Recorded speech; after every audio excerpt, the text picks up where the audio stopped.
दिनैनि गेदेमा सल' उस्तादनि सोरजि जात्रा गान बेनि सायाव खुंफुंनाय बे सावरायनाय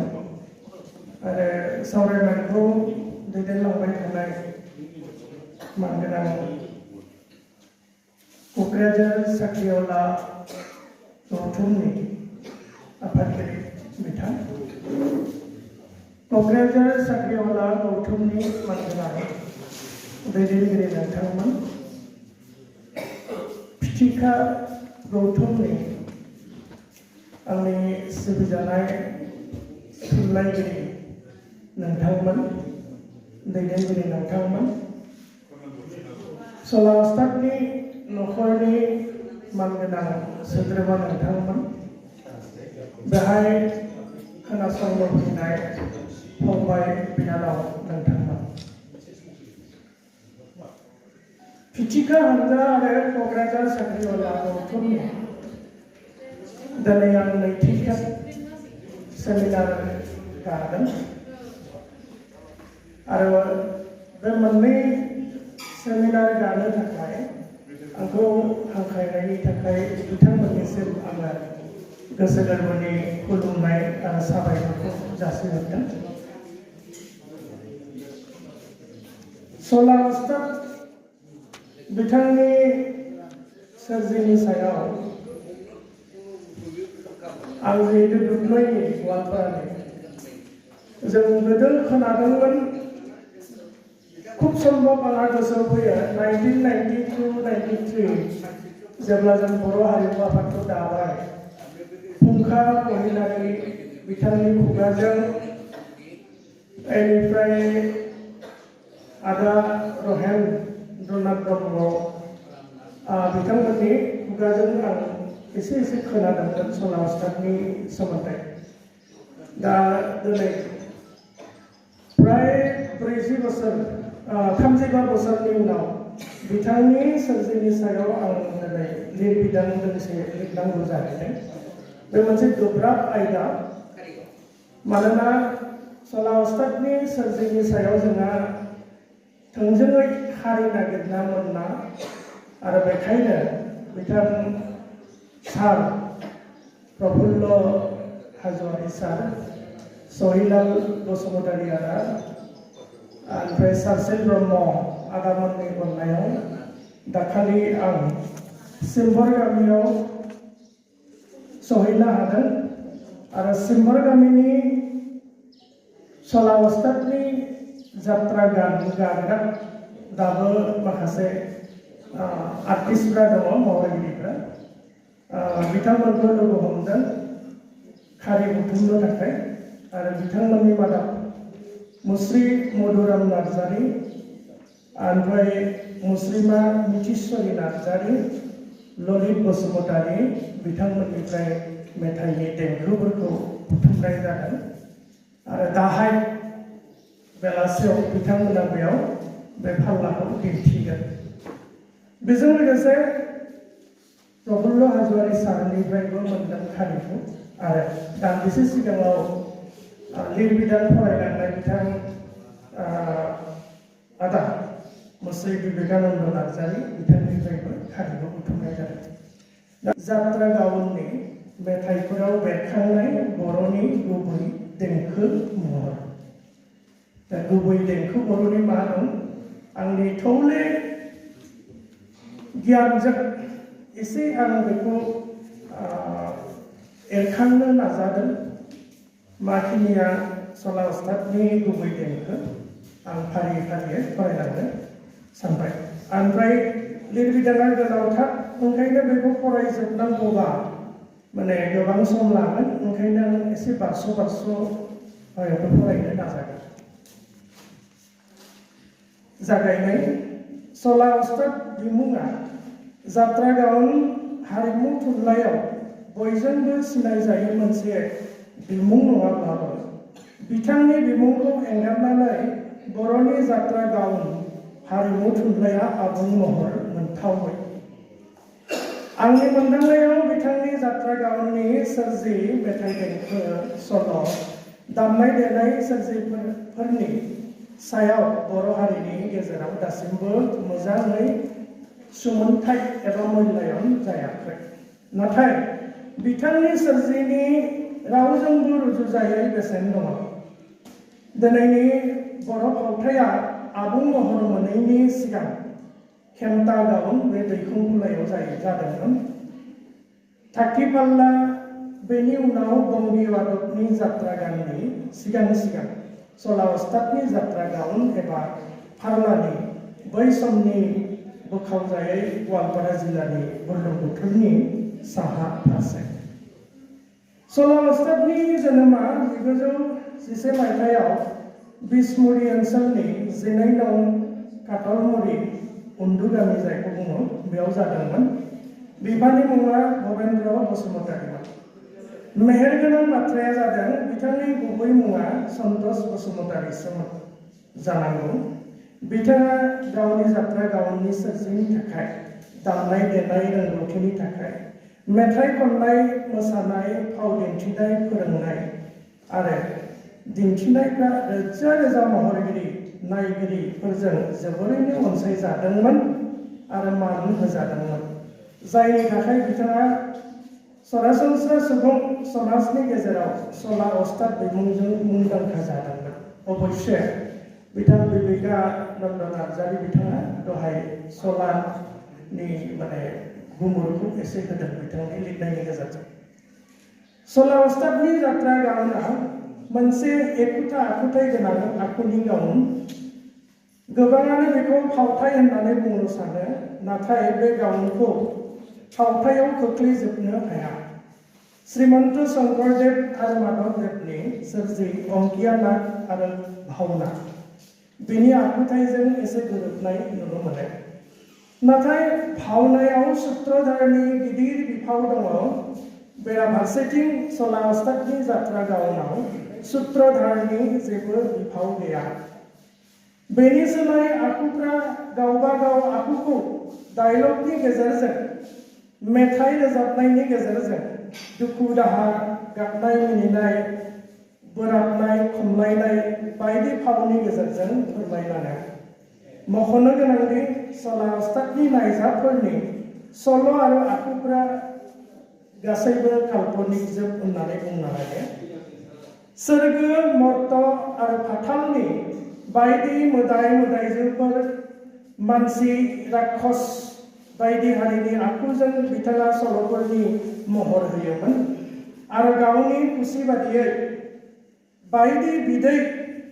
रसनि आरिमु लुफावना नायजाबखौ समायना आरो खहाब गोनाङै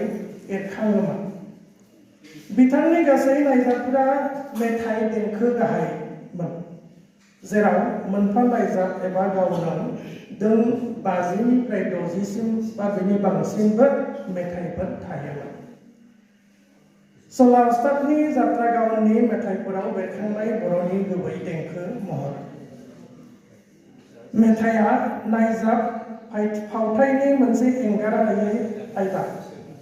नायजाब एबा फावथायनि सल'नि प्लटआ, आखुआ एबा थासारिया दाबि खालामोब्ला फावथाय लिरगिरिया एबा डाइरेक्टरा दोंफा दोंनै मेथाइ देंखो सुसननानै फावथायनि सल'खौ बिदै गोनां ओंथि बहरायै एरखाङो। दुखुनि थासारियाव दाहा बिदै, गोसो थोनाय थासारियाव रमान्टिक बिदै गोनां, जंखायनाय एबा एदावलायनायाव थासारियाव फेस्ला बिदैनि, रंजा खुसि थासारियाव गोजोननि बिदै लुफावनाय मेथाइ देंखो बायदि बायदिया फावथाय मोनसेखौ नायगिरिफोरनि गोसो सोलेरखौ मोगथाङाव नुनाय बादियैनो गोजोनग्लाय होयो,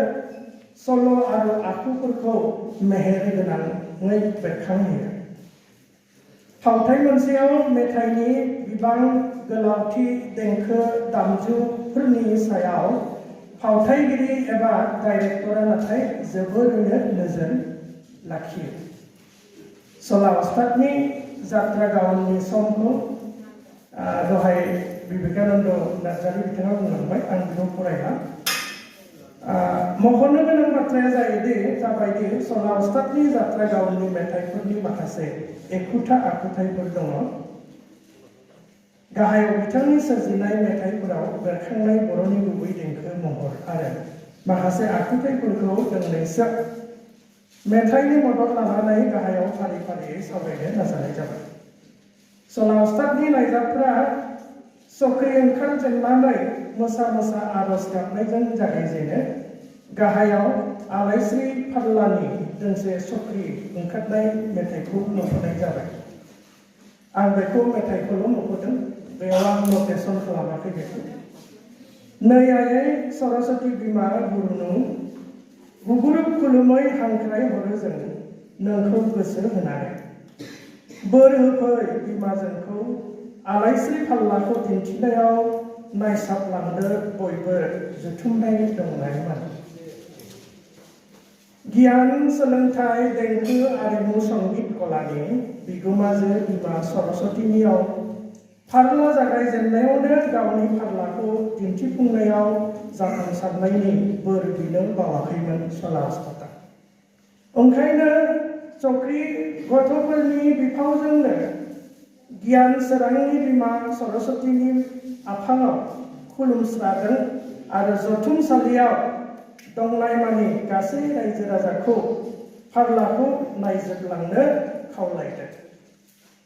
मख'नाया गाहामदि आथिखालनि नायजाबफ्रा जागायनाय सिगां सत्यम शिवम सुन्दरम होननानै शिव एबा महादेवखौ बांसिन गाबज्रिनाय नुनो मोनो। नाथाय सला उस्ताद बिथाङा बिमा सरस्वतीखौनो बांसिनै आजावनायखौ नुनो मोनो। सला उस्तादनि मेथाइनि देंखोफ्रा बर'नि गुबै देंखो एबा दोरोङारि देंखोजों खाजानाय। गाहायाव माखासे मेथाइखौ देंखो लिरथि एबा नटेसननि गेजेरजों सावरायनो नाजानाय जाबाय। आं निमाहा बिदों, नटेसनखौ जुदि आं फरायजोबोबा बिराद गोबाव लागोन। आं ओंखायनो मेथाइनि देंखोखौल' नोंथांमोनजों शेयार खालामगोन। मेथाइया दाद्रा तालनि मात्रा द' बाहागो 2 खप से गार से। थेकेया जादों धा धी ना ना धी ना। मेथाइ बायदेमलाय सिदेमलाय मोसानो गोसो जाबाय आंलाय। बायदेमलाय सिदेमलाय मोसानो गोसो जाबाय आंलाय। बे मेथाइ दावरायनि रावआवनो गोसो मोदोमानो रिंखांथारबाय। दावरायनि रावआवनो गोसो मोदोमानो रिंखांथारबाय। गोसो खुसियावनो हायला हुइला मोसानो गोसो जाबाय आंलाय। बे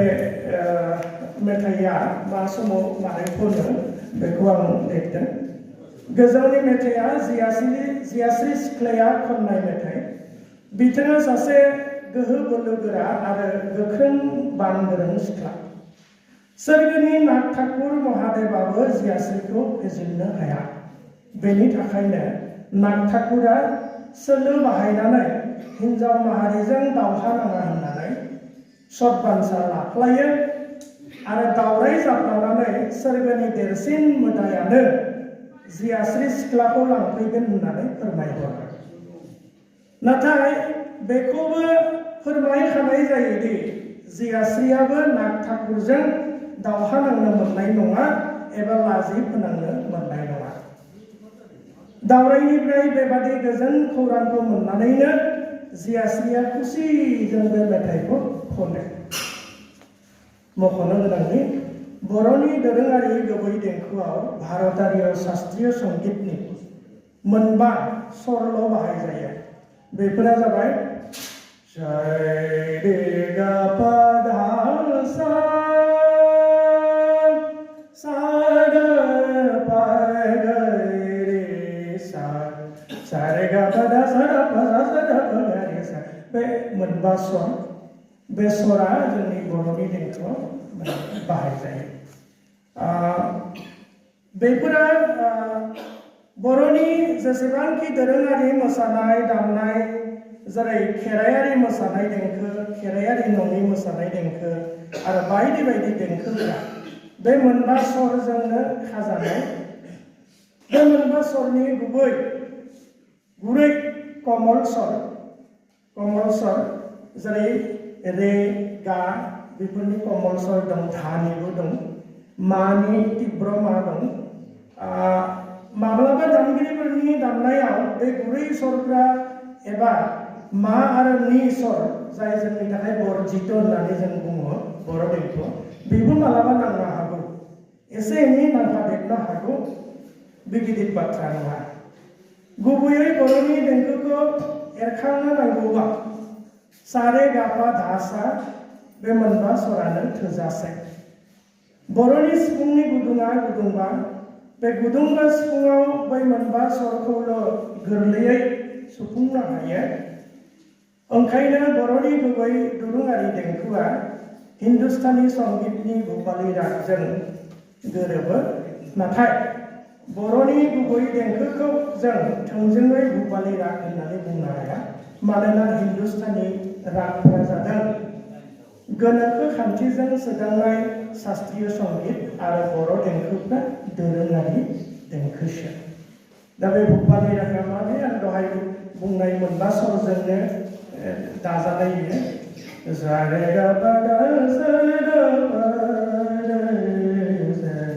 जब से तुम शरण लागली जब से तुम शरण लागली पीतन बेली प्यारे बलमा मोरी जब से तुम शरण लागली बे मोनसे भुपाली रागनि मोनसे एग्जाम्पल आं बेखौ बुंबाय खिन्थु रागानो आरो फका बेयाव जों बर'नि बे मोनबा देंखोआल' नांगौ होननानै बेखौ जों भुपाली राग होननानै बुंनो हाया गोजौनि जियास्रिया खननाय मेथाइनि देंखो लिरथिखौ बिजिरना नायोब्ला नुनो मोनो दे आन्थोर गु आन्थोराव दं नोंथांमोना बिजाबाव साफायखाबाय जिहेतु नोंथांमोना उनाव फरायनानै बेखौ नायनो हागोन बिजिरनानै दा समनि आंखालाव आं नटेसनखौ फराया बेयाव मा सरा खेबसेल' नांदों बेयाव मा सरा आरो बेयो उद्रानि मायाव नांहैदों बेनि अनगायै गासै सिरिनि स्वरफ्रा गोजौआव मख'नाय मोनबा स्वरानो जोब ओंखायनो बे बर'नि गुबै दोरोङारि देंखो होननानै जों दाबि खालामनो हायो आरोबाव मोनसे मेथाइ आं लादों बेयाव बेखौबो स्वरलिपि खालामदों बेयाव आरो बे मेथाइनि तालाबो दाद्रा द मात्रा बाहागो 2 खबसे गारसे अर्थात समभाग मोनसे आरो बे मेथाइया जाबाय आदा सानाबो थाङाखै हराबो थाङाखै आदा आंलाय दानो हगारनो सानथ'वाखै आदा सानाबो थाङाखै हराबो थाङाखै आदा आंलाय नोंखौ हगारनो सानथ'वाखै बे आं एसे हाइ स्कुलाव लाफ्लांदों सोमब्लिफोर थांदो आदा दिनै सानसे गाबोन सानसे थानानै सोमब्लिफोर थांदो आदा दिनै सानसे गाबोन सानसे थानानै माबोला लांफैगोन खौरांखौ होलांनानै माबोला लांफैगोन खौरांखौ होलांनानै आदा सानाबो थाङाखै हराबो थाङाखै आदा आंलाय नोंखौ दा हगारनो सानथ'वाखै आदा आंलाय नोंखौ हगारनो सानथ'वाखै गोजौनि मेथाइया नायजाबनि मोनसे आखु गोजाननि बे जोहोलाव बिथांखौ लेंहरनानै लाबोयो आरो हर थाफैयो नाथाय हरसेयाव रायलायनाय आरो गोसोनि बाथ्रा फोरमायलायनायफ्रा जोबाखै अहाया मोनदों गोसोनि थांखिखौ फोरमायजोबनो हायाब्ला गोसोआव हांमा थागोन ओंखायनो दिनै थांनो मोनला गाबोनबो थांनो मोनला होननानै गोजौनि मेथाइखौ खनदों बे मेथाइयाबो बर'नि गुबै देंखोनि मेथाइ देंखोआ बर' बैसागु मेथाइनि देंखोजों गोरोबथारदों देंखो लिरथियाव नुजादों दि बे दोंसे मेथाइया सा रे गा पा धा बेनि अनगायै गुबुन जेबो स्वर बेयाव नांदेरखायाखै गोजौनि मेथाइया बर'नि बैसागु मेथाइयाव मोजां मोननाय गोसो थोलायनायनि हांमा हांसा फोरमायलायनाय गाहायनि दोंसे मेथाइजों थख'यै रुजुजायो बे मेथाइया जोबोद मोनसे पपुलार मेथाइ जोंनि बर'नि बैसागु मेथाइ आदा जाम्फै बारनायनि सायाराम मान्दार बिबार आदा जाम्फै बारनायनि सायाराम मान्दार बिबार बर' मुजों मुसे हांमा थागोन आदा हांमा थागोन हारसा मुजों मुसे हांमा थागोन आदा हांमा थागोन हांमा थागोन आदा जाम्फै बारनायनि सायाराम मान्दार बिबार जाम्फै बारनायनि सायाराम मान्दार बिबार बे बैसागु मेथाइजों एसे सिगाङाव आं खननाय मेथाइया जोबोद गोरोबनाय दं गोसो थोलायनायनि बैसागुनि मोनसे देंखो आं बेखायनो बेखौ मोनसे कम्पेरिजनाव सोफादेरदों गाहायनि दोंसे मेथाइया नाग ठाकुरनि बिसि आलायस्रिया खननाय मेथाइ सोरगोनि नाग ठाकुर महादेवा त्रिशक्ति महापुरुषखौ फेजेननो थाखाय मध्यपुरी आरो फाथालपुरीनिफ्राय बीर जोहोलावफोरखौ नागिरै लानानै थाङो नाग ठाकुरा बिसि आलायस्रिखौ रावबो हाबफैनो हायैनि आरो खहा खालामनो हायैनि गोख्रों बेंखनथि बान मारिनानै न'आव दोनलाङो आलायस्रिया बेयावनो आलायस्रिया खुसि जानानै बे फिसायखौ बिदाय होनानै बे मेथाइखौ रोजाबो बे मेथाइनि ताला जादों बिलम्बितका हारबा मात्रा 8 बाहागो 2 खबसे गारसे ओमफ्राय थेक्काया जाबाय तबलानि धागे नाति नाको धिनो धागे नाति नाको धिनो मेथाइया ओरैबायदि सारे दिं बानसा बाय रैखागिरि मोदायानो सारे दिं बानसा बाय रैखागिरि मोदायानो सोर सुथुर फैनो हाबावनो दालाय खाथियावलाय आंहा देहा मोजां नङा बे बहुत दिन जाबाय आं देंखोखौ एसे बावदों नटेसन खालामनाय समाव आं जोबोरै गोसो होनानै खोनासंदों बेजों बानायदों नटेसनखौ खिन्थु दा आं बे साननैसो प्रिपेयार जानो हायाखै ओंखायनो एसे बोरैबा जादों होननाया थांदो पुरुषु जिंगा दासे थारसे आंनि थाखायनो थांदो पुरुषु जिंगा दासे थारसे आंनि थाखायनो बे दोंसे बेखौ सियासि सिख्लाया माबोरै माने थासारियाव खनदों आं बेनि खोथाखौ एसे सिगाङाव रायखांखाबाय मेथाइ देंखो लिरथिखौ बिजिरना नायोब्ला बेबो बर'नि गुबै मोनबा देंखोजों लुफावनाय दोंसे मिलौदो मेथाइ सला उस्ताद बिथाङा मेथाइ देंखो आरो तालनि बेलायाव जोबोद सांग्रांमोन बिथांनि बांसिन मेथाइफ्रानो दाद्रा तालाव सुजुजानाय जाय तालखौ जों खामावबो मोजाङै बेरखांहोनो हायो लोगोसे बर'नि दोरोङारि देंखोखौ ओंथि गोनाङै आरो मिलौदोयै बेरखांहोनो हायो नाथाय दाद्रा तालनि अनगायैबो बिथाङा दोंफा दोंनै मेथाइफोरखौ काहारबा तालाव खादों गोजौनि मेथाइआ बेनिनो मोनसे बिदिन्थि गाहायनि मेथाइ दोंसेया आलाइस्रिया गावनि स्वयंवराव खननाय मेथाइ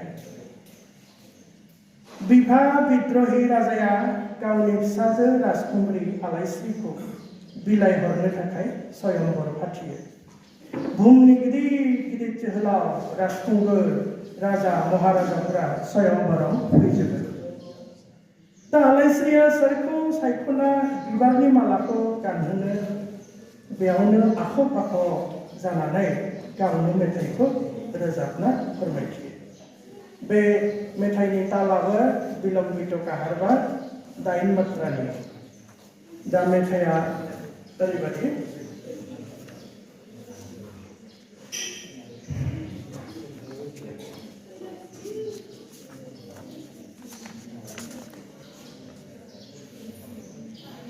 सोरनो सोबावनो आं बिबारनि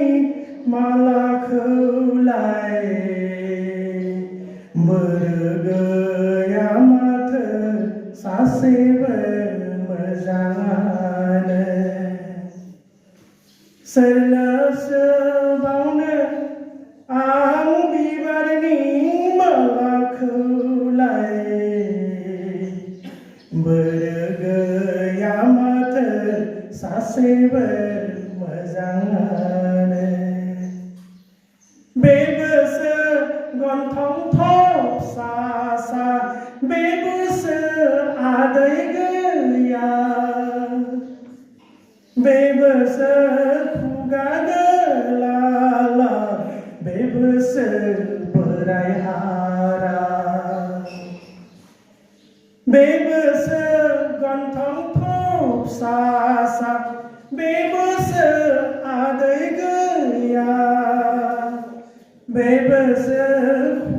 खुगा गोलाला बेबोसो बोराय हारा सोर जाबावगोन दालाय आंनि जुलियालाय सोर जाबावगोन दालाय आंनि जुलियालाय जोबोद मोनसे मा होनगोन बेखौ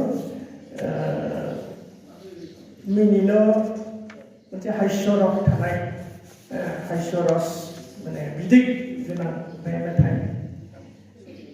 मोनथिनो मोननाय जायो दि सला अस्तादनि जात्रा गावनफ्राव गोबां फेस्ला मिनिनाय बिदै एबा रस थायो मेथाइनि गेजेरजों नायगिरि खोनासंगिरिफोरनो मिनिनाय बिदै लुफावना गोजोनग्लाय होनायनि गोजौनि मेथाइआ मोनसे गोथां बिदिन्थि जेराव राजकुंग्रि आलाइस्रिया गावनि गोसो मेगना फसायनाय महर मोखांनि जोहोलावखौ नागिरना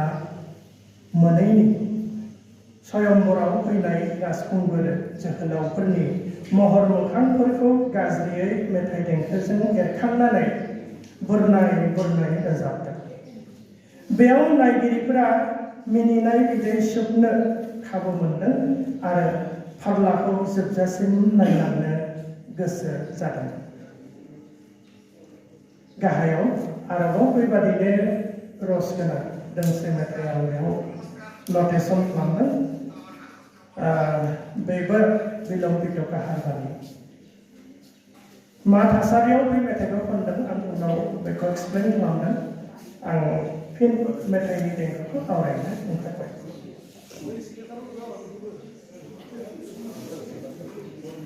जोहोलावखौ आंनि नोंखौनो नुथारबाय आं जोहोलावखौ आंनि नोंखौनो नुथारबाय आं आदै मदद नायनो मोजां हाथाय रेगां रायखस मोखां आदै मदद नायनो मोजां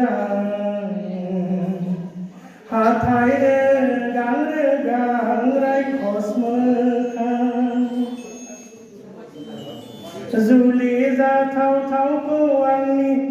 नोंखौनो नुथारबाय आं नोंनो सोनोसै आङो हाबानि मालाखौलाय जुलि जाथावथावखौ आंनि नोंखौनो नुथारबाय आं नोंनो सोनोसै आङो हाबानि मालाखौलाय बेबो स्वयंवरनिनो मेथाइ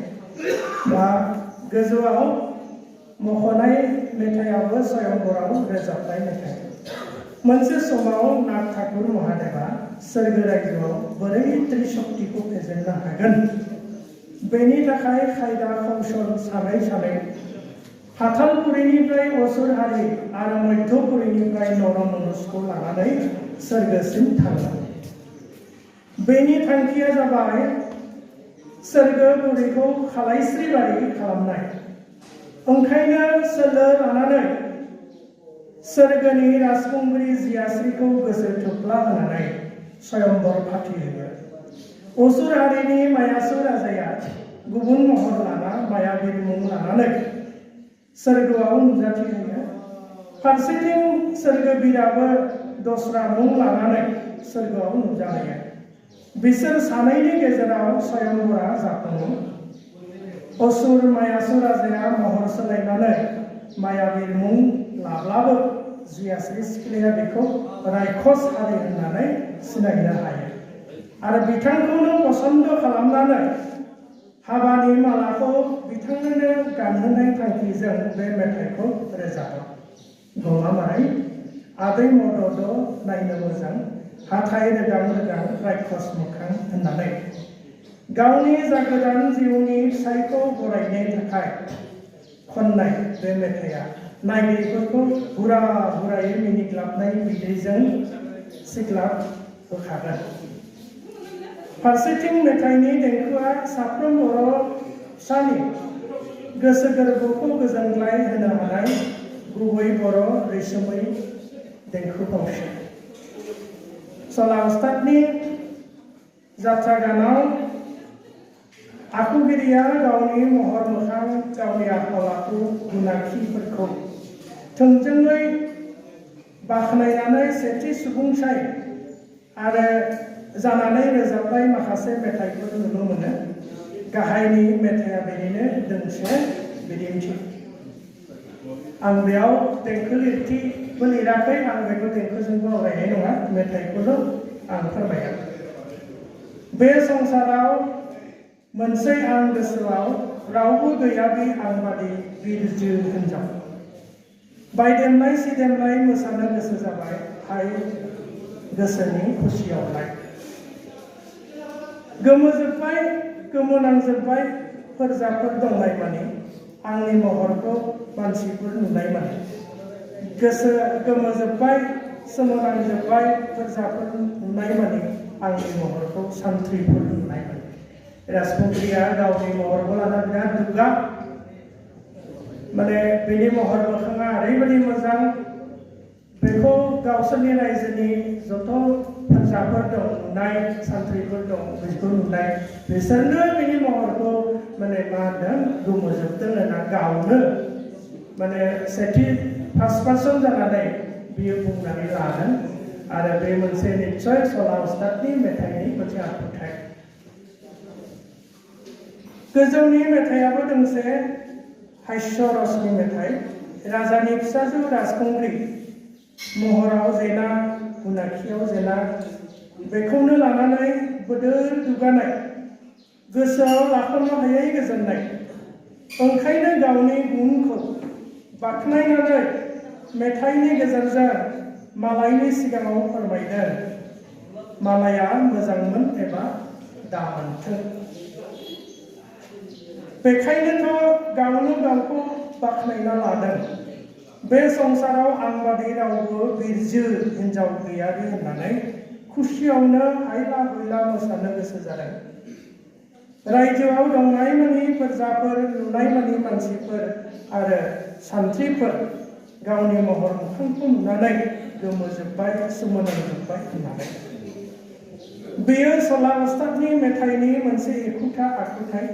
मानोना मोगथाङाव रावबो मानसिया गावनि गुन महर मोखांखौ रायजोनि सिगाङाव सेथि सुबुंसाय जानानै बाख्नायनानै लाया बाख्नायोब्ला नैथि एबा थामथि सुबुंसायासो बाख्नाया सला उस्ताद बिथाङा सासे जोबोर आखा फाखा मेथाइ रनसायगिरिमोन मेथाइनि सल'खौ बेरखांहोनो थाखाय बिथाङा बर'नि आंगुबै सोदोब गहेनाफोर गोथौ आरो गोरलै सन्द गोनां सोदोब बाथ्रा बाहायना मेथाइखौ बयनिबो बिखा सिङाव स्रोब सोनानै होनो हायोमोन गाहायनि मेथाइया बेनिनो मोनसे बिदिन्थि बेसे गोबावजों सफिनफिनगोन दालाय जिउनि जोंनि मोदायालाय सोरगो बिर बिथाङालाय आय' गोसोखाङै खाङै बिखा दोरफो मोनसै हलाय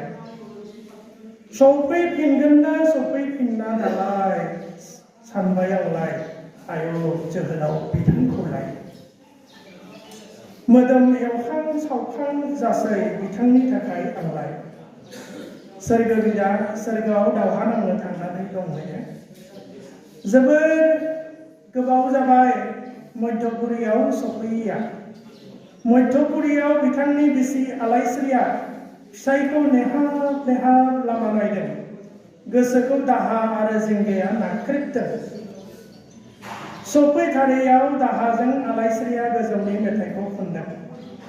सादा सिदा गोरलै गोसोनि आलायस्रिया गावनि दाहाखौ फोरमायनाय मेथाइ सोदोब बाथ्राफोरा जोबोर गुरै नाथाय जोबोर गोथौ रनसायगिरिया दालाय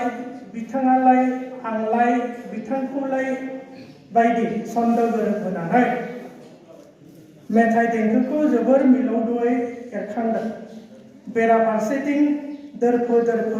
एवखां सावखां बायदि होनजाब सोदोब गहेनाजों आलायस्रिनि गोसो सिंनि दाहाखौ मोगथाङाव आबुङै बेरखांहोना नायगिरिफोरनि गोसोखौ सोगाबनो हादों सला उस्तादनि जात्रा गावनि एखुथा आखुथाय गोनां दाहा मेथाइ दोंसे गाहायाव होनाय जाबाय आं जोबोद नाजादोंमोन दाखालि आब' सिम्बरगावनि आब' मिथिसरि नार्जारि बिथाङा खननाय ओरैबायदि एक्सेलेन्ट गाबै खनदों मेथाइखौ माने आं सानो जोंनि जेसेबांबो मुंदांखा मेथाइ खनगिरि दं हयथ' गाज्रि दा मोनथों आब' सुलेखा मोनाबो सुजुमा दैमारि मोनाबो हयथ' बेबायदि एक्सेलेन्ट बे मेथाइखौ खननो हानाय नङा खोमा किन्तु एसेबां बैसोगोरा बे आब'आ दाखालि बे मेथाइखौ खननानै हरदों आरो दा हयथ' मोनाबिलियाव नोंथांमोना नुगोन बे मेथाइयाबो जो दंखायोबा दङ एकदम माने दहायबो आं दुब्लिनिफ्राय फैनायाव खयबा बार खोनासंबोदों आं हायो खोमा एसे आवरायनो होननानै हायाखै ओरैबायदि सुन्दर गाबनाय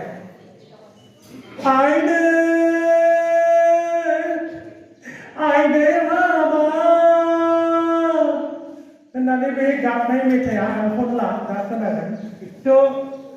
गमामारै बुंनांगोन बर'नि मेथाइ देंखोआव बेबादि गाबै थाल लायै मेथाइ खननाय आं बेहायसो नुफेरदों गोदो ओरैनो जोंनिथिंजायबो मानसि थैब्ला माबा दाहा जाब्ला बेबादि बोरनाय गाबो बे हुदाखौ जों दा बारा नुला जोंखौ सोर नायसिगोन आफा होननाय बायदि गावनि दायनिकुन्दै गावनि माहारिफ्राबो गाबोमोन आरोखि दा खिन्थु जों बेफोरखौ नुला नाथाय बेयाव मेथाइयाव बेखौ माने मा होनो बिजाब खालामनाय बादि जाबाय आं आब'नि गारांजों सला उस्तादनि मेथाइयाव बे माने मेथाइखौ जोबोद पसन्द जादों बिनानाव रेखामथिया सासे साधुनिफ्राय मोनसे गोख्रों बान मोन्थोरनि बोर मोनदों। सादुनि बान मोन्थोर मोनदोंखायनो रैखाथिखौ रावबो जेबो खालामनो हाया, सुथुराबो साफिनो हाया। फारसेथिं बे बान मोन्थोरखौ रावनोबो फोरोंनोबो मोना, नाथाय बिदानो बे मोन्थोरखौ नांथारगौ। बेखायनो बिनानावखौ साबोरजों बुयै बुयै फोरोंनो थिनदों। बिदानि बुनायाव सहायनो हायैयाव गाबै गाबै रैखाथिया बे मेथाइखौ खनदों। आरो मेथाइया आइदै आइदै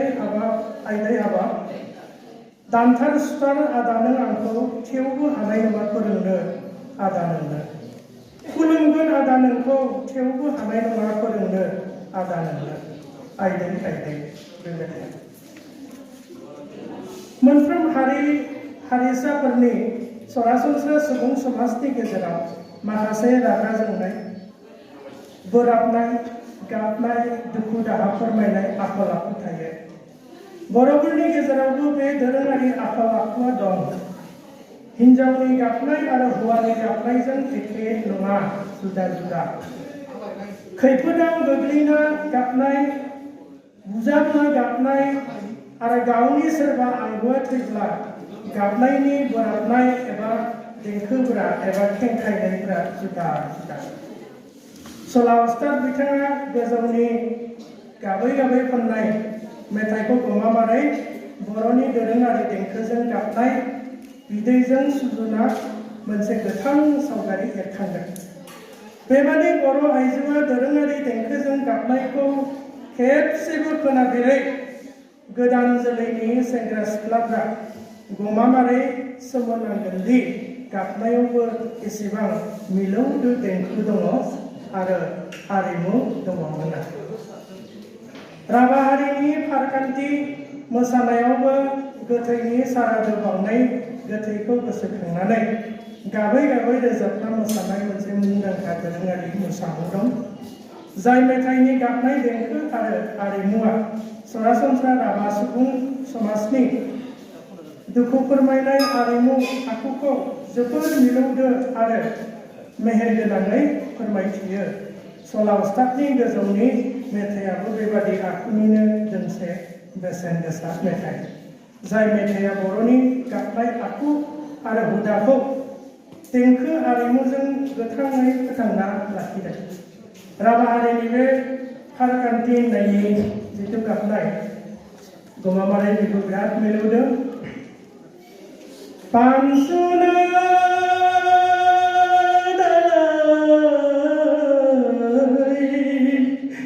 mandar dena dalai bukai dalai pakaian dugurdu khapeta se go mandai एकदम बिराद मोनसे माबा आरो बे सारादु बेखौ आसलते गाबग्रा हिन्जाव सासे थाखायो ओमफ्राय दामग्रा देग्राया आलादा थाखायो। बे गाबग्राया बिसोरनि नेम फालिनाया जोबागौमानि सिथ्लायाव ओंखार ओरैबादि बोरलायनानै गाबो आरो बेनिनो मेथाइ। दा सला उस्तादनियावबो जोंनि बे मोनसे प्रिजार्भ जाबाय बिथांनि मेथाइनि गेजेरजों। बे जोंनि जोबोद मोनसे सुखुनि बाथ्रा। मानोना जों दिनै बेखौ नुनो थांला, जोंनि गेजेराव जों नुनो थांला। दाना जोबफैबाय, गैला, एसेल' दंसै। फोजोबनाय असमिया हारिनि हारिमु थुनलाइ फोथाराव असमिया गुबै देंखोनि गोदान मेथाइ सोरजि जेननायनि गोलाव जारिमिन दङ। रुपकुमारी ज्योतिप्रसाद आगरवाला फावथायनि गेजेरजों गुबै असमिया गोदान मेथाइ सोरजिनानै गायसननायाबो बेनिनो मोनसे जोबोद दुगाथाव बाथ्रा। आगरवाला बिथाङा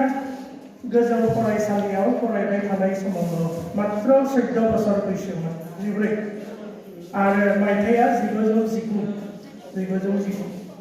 बे मायथाइयाव सनितपुरी फावथायखौ लिरदोंमोन, जेराव গছে গছে পাতি দিলে ফুলৰে হৰাই বোৱা বোৱা দক্ষিণ মলয়া ততিনী বোৱা ৰূপ কোঁৱৰৰ চুমা পৰশতে লাজুকী কুঁৱৰী মৰহি যায় অ সখী আহিব পিয়া নুপুৰে মাতে रुन्जुन नुपुरे माते आं बे फावथायखौ 2003 मायथाइयावनो बर' दानस्लायदों आरो बेखौ स्टेजबो खालामदों संगीत नाट्य एकाडेमिनि प्रग्रामबो जों गादों बर' बे मेथाइफोरखौ आं दानस्लायनानै अकल बर' नङा गुबै नाटकखौ दानस्लायदों दा बेनिनो गसे गसे पाति दिले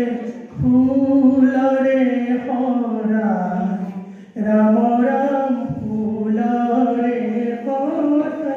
बेफोरो बै 1919 नि असमिया मडार्न संनि मोनसे बानायजेननाय मोनसे लामा दिन्थिनाय गानमोन दा समनि आंखाल नायनानै आं बेखौ दोनथ'बाय जोंनि सला उस्तादनियाबो बेनिनो फावथायनि गेजेरजों मोनसे नायजाब बा जात्रा गाननि गेजेरजों बोरैहाय स' मेथाइ सोरजिदों गोदान मेथाइ सोरजिनानै जेरै मा होनो बेखौ बिनेश्वर ब्रह्म देंखोआबो बिनिनो मोनसे एग्जाम्पल सिबिनां सला उस्तादनि गासै गां 19 नायजाबफोराव रनसायजानाय सानथ्र'हायै मेथाइफ्राबो बर' गुबै देंखो महरनि गोदान मेथाइ आरो नायजाबनि गेजेरजोंनो बिथाङा बे मेथाइफोरखौ गायसनलांदों जायगा लाना जायगा सम लायै सम दारेन्द्रनाथ बसुमतारी भबेन फोरोंगिरि अनिराम बसुमतारी प्रसन्न कुमार खाख्लुवारी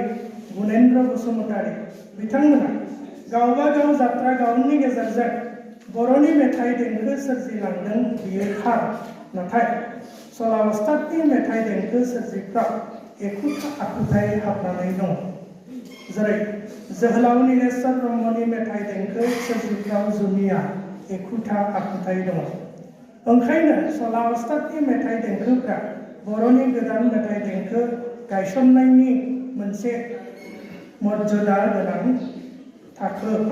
बिथांनि मेथाइ देंखोफोरखौ उचित सोमोनथाइ एबा मूल्यायन खालामनायनि गोनांथि दं आरो गासै बर' हारिया बिथांनि मेथाइ देंखोफोरखौ सला उस्ताद देंखो एबा मेथाइ होननानै गनायथि होनांगौ आं बेखिनिखौ कनक्लुजनाव लिरदों आरो आंखौ मदद खालामदों आं दहायनो रायखांखादों मुस्रि मधुराम नार्जारी आदा आब' मिथिस्वरी नार्जारी ललित बसुमतारी बिथां मानगोनां प्रफुल्ल हाजवारी सार ओमफ्राय विवेकानन्द नार्जारी सार बिथांमोननि सायाव खुलुमहरो बिथांमोननि मदद नङामोनब्ला आं बेखिनि एरखांनो हानाय नङामोन आरो जोबोद गोजोनदों नोंथांमोनखौ लोगो मोननानै आंनि लिरबिदां फरायनायखौ बेसेन फोजोबबाय गोजोन्थों